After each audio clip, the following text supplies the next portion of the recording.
What is up, guys? It's Troy at The Full Setup here, back with another video for you, and today we're doing an unboxing and sort of a first time test of the brand new Tail Air from Obsbot. And I don't even know how to explain this. Normally I can tell you what the product is straight away, but I don't know what category this comes under because it is a PTZ camera. It does have AI tracking. You can use it as a USB webcam. You can also record directly to the camera. It's battery operated, so you don't even need to have it plugged into anything. You can live stream from it, and there's also a HDMI output. So I would probably call this the Swiss Army knife of cameras for content creators. It's got so much use, so much flexibility that, yeah, I can't just sum it up in a single sentence of what this camera actually is. It's currently available on Indiegogo. If you buy it early access, you will get it for £395 with the NDI key. But after that, I think it's going to be about £495 with the NDI key. Forgot to mention then that you can use NDI with it as well. I'm sure we'll see some more pricing as it comes on their website, because I do believe that you'll be able to buy it without the NDI key as well. So I think the retail price on this is probably going to be £395, £399. Lots of different packages available as well, as you can probably see on screen here. You can get it with a remote, you can buy it in multi-packs, loads of different accessories. They have sent over their USB-C Ethernet as well. So if you want to hook this up, because it's got Wi-Fi, but you will get, you know, a bit more of a stable connection with this if you're doing it through Ethernet. And I'll show you that cable in a second. So let's have a look around the box then. So we've got a picture of the Tail Air on the front. It says Obsbot Tail Air. Do apologise if I call this the Tiny 2 in this video, because I was talking to them a couple of months about sending the Tiny 2 out, but I never ended up getting one, and I really want one to test out. So if you can send one over, that'd be great. And they did send this over to review, but I'm free to say whatever I want about it. There's some stuff on the back of the box there, but I'm not sure if you're going to be able to see that. There is an Android app, and the Apple app is coming out on launch day. So let's see what's inside the box. So firstly, you get this nice Mastermind on Air. Okay. Oh, dropped it. What's in here? So we have the warranty card and the quick start guide as well. Not too sure if I was supposed to get an NDI license with this or not, but I'd like to test that out at some point. But hey, I'm just happy to get this cool camera. And it comes in this really nice case as well, because this is going to be, you know, a portable device. It's something you can take everywhere. And some people that I've already showed this already at my work have been super impressed with it. They really liked it. Even one person at my work was just a bit annoyed that it's not out yet, because he really wanted one. So inside this case, you are going to find the Tail Air, which we will come back to and have a look at in a second. And there are some additional accessories as well. So let's have a look at these. There is a USB-C cable, fairly long. Let me just do a quick measure off camera. 1.5 meter USB-C cable. Then there is a USB-C to Type A adapter as well. For anyone that does not have USB-C, there is this connector as well, which looks like a USB-C splitter. So one's for data and one's for power. And I imagine this could be if you've got it plugged into a Type A port and it can't power it enough to charge the battery on it as well. So that's a nice little adapter there. Actually, I quite like that. I hope you can sell that separately, because I've got some other uses why I might need another one of those. Really love this little case that it comes with. And then we have the, I think this is an additional purchase. You can also buy ND filters. You can buy a remote. They sell a HDMI cable. They've really kind of thought of everything. Little thing in here as well. I'm sure you can figure out how to work this one out, but this is quite nice. I like the look of this. So we have the Ethernet plug, Obsbot written on it as well. Feels really good quality. And then there is a USB-C for charging as well. I would probably say it's not quite 2 meters. I think this is a 1.8 meter cable, but it's plenty long enough. And remember, you're going to have an Ethernet cable plugged into it as well to get you a bit more of an extension. So that's a really nice accessory. Again, this is something that I can see myself using with other devices, not just with this. So thanks for sending that one over. Very high quality. Don't know how much it costs though. So let's have a little look at the tail air then. Do apologise that my lights are reflecting off it a little bit. I would say style-wise, it looks very much like their original, was it the tiny 4K camera? Which was a really nice camera. Build quality is very nice on this. It's got a nice weight to it. It's 345 grams. Now on the bottom here, there is a tripod connection. And then there is also this connection as well, which I think is to some like base that they've got, which allows it to do full 360-degree turning. This is also magnetic as well. It's not enough to like hold it upside down like you can with the Osmo Action 3 or put it to something vertical. But I have put this on top of a PC tower and it was kind of very firmly stuck there. It's not going to get knocked off when you're kind of like maybe just moving your computer or getting cables and stuff. It has got a nice firm feel to it on this magnetic base.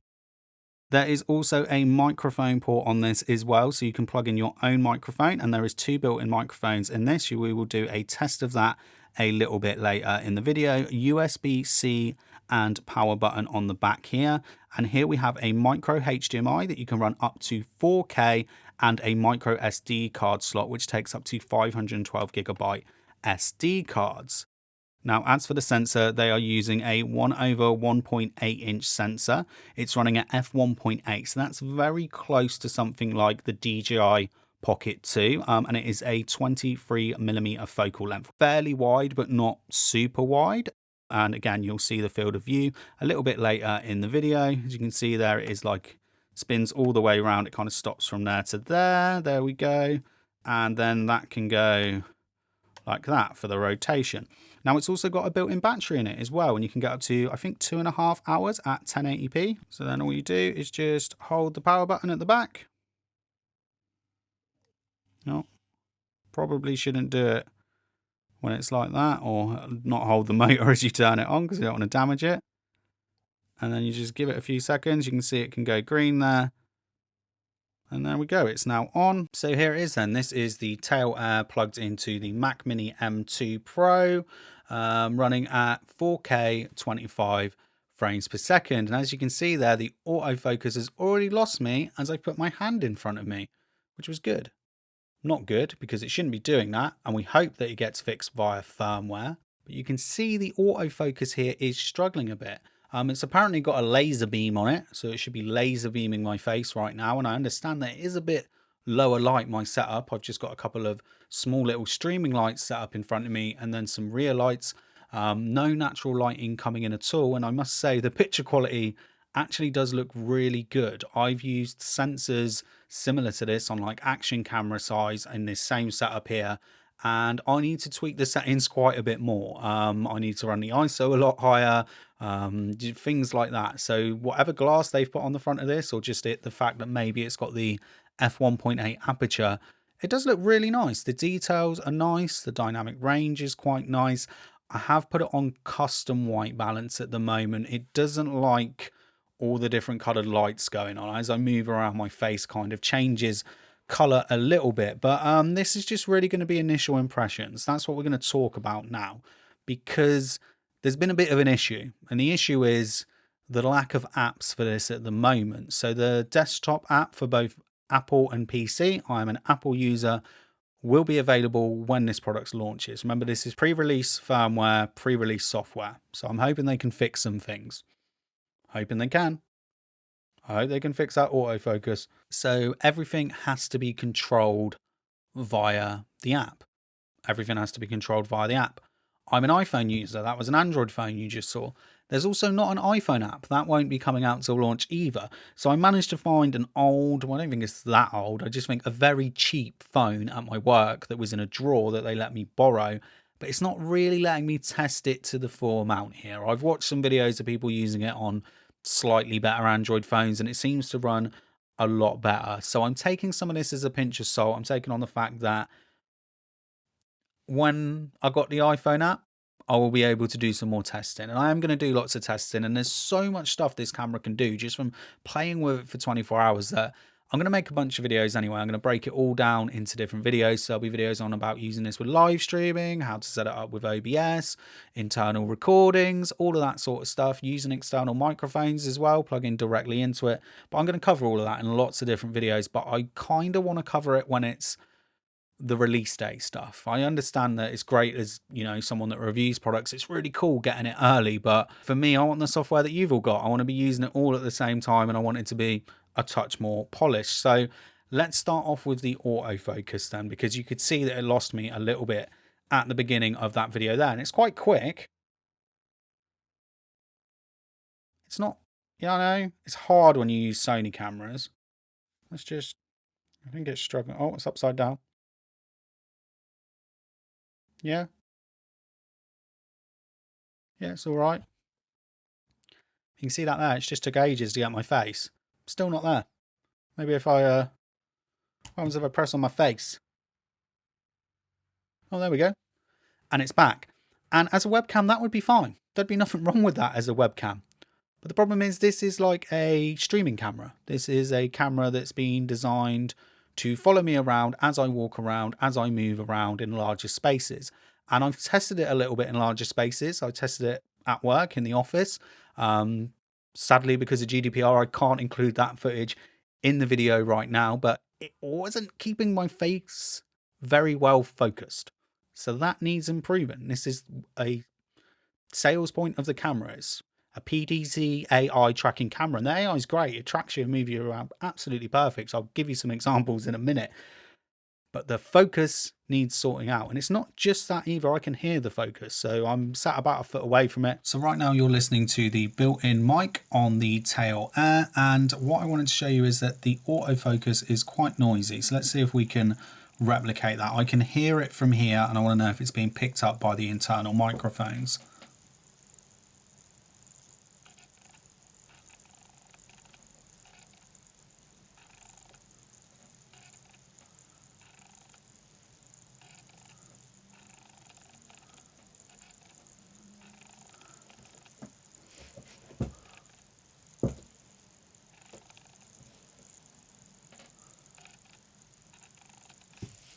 It's not ridiculously loud, but I know that's the kind of sound when I hear that sound on my Sony cameras. That's the sound where I say, fine, if I'm going to be shooting someone else, shooting an interview, maybe stay away from an on-camera microphone. I don't know if you can hear it there, but it's definitely audible. Back to the built-in microphone. Now I have it set to automatic gain, and that is a noise reduction setting. So let's just test that one out. It's off at the moment, and we're just going to set that to 1. This is now the noise reduction set to 1. This is what it sounds like.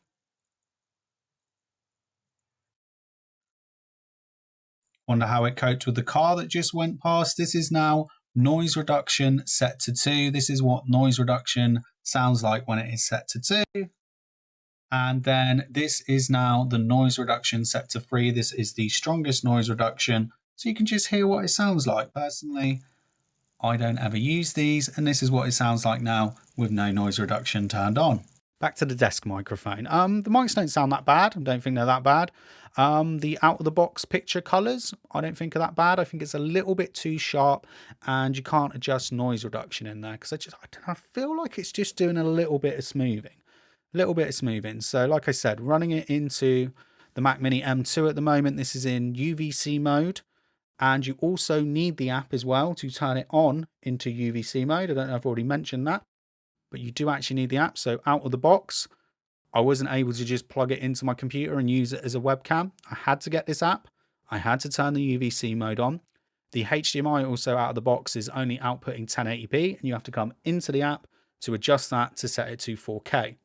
Also as well, when you are running it as a USB camera, you can't use the internal recording, and you can't output over HDMI, and you can't live stream direct from the device, which is fine because it's kind of like 2 different scenarios. This is the scenario if you're using it as like a webcam, but if you only want it as a webcam and you're liking some of the stuff that you see in this video, just buy the Tiny 2. Okay, the Tiny 2 actually has a larger image sensor in it as well, and dual native ISO. It's going to give you a slightly cleaner image than this.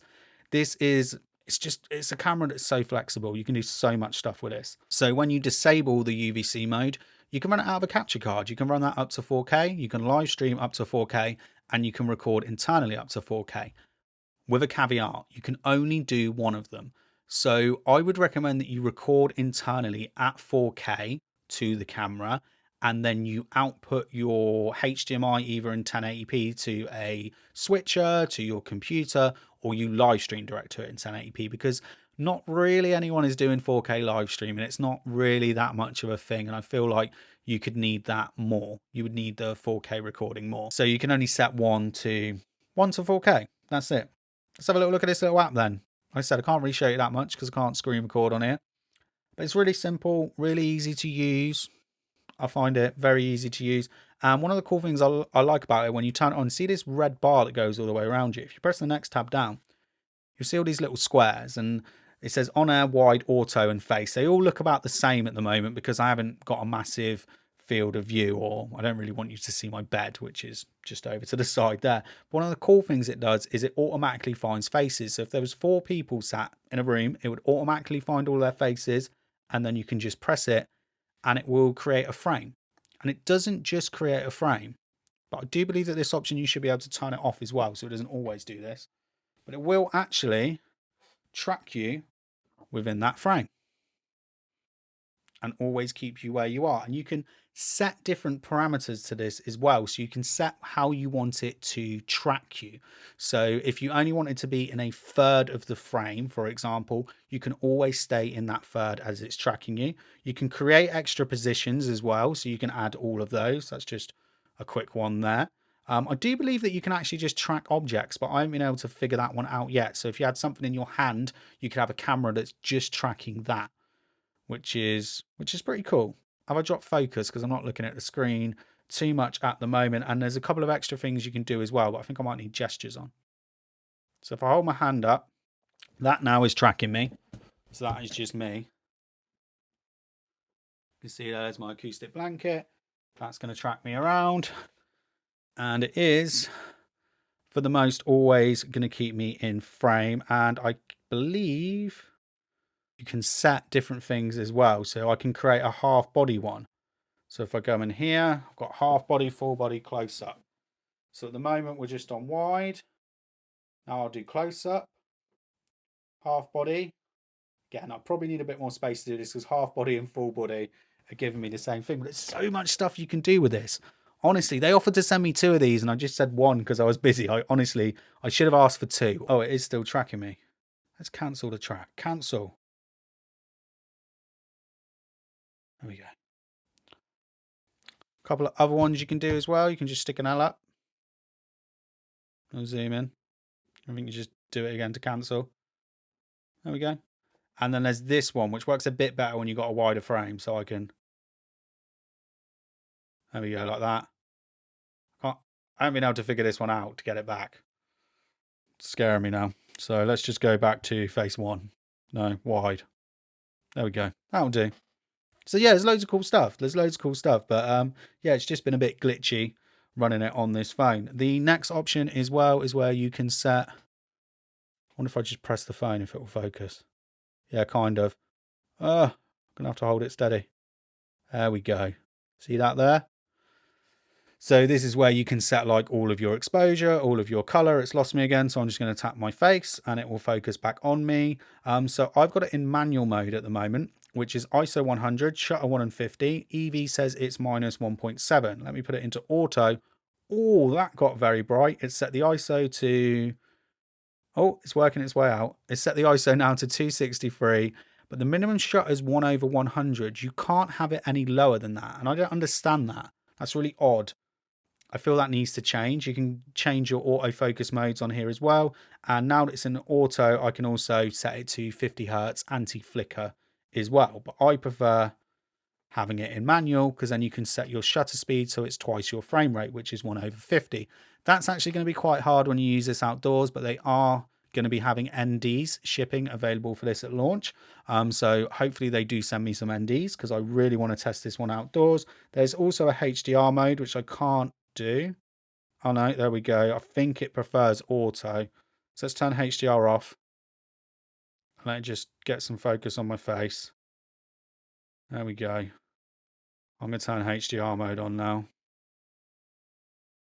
And this is HDR.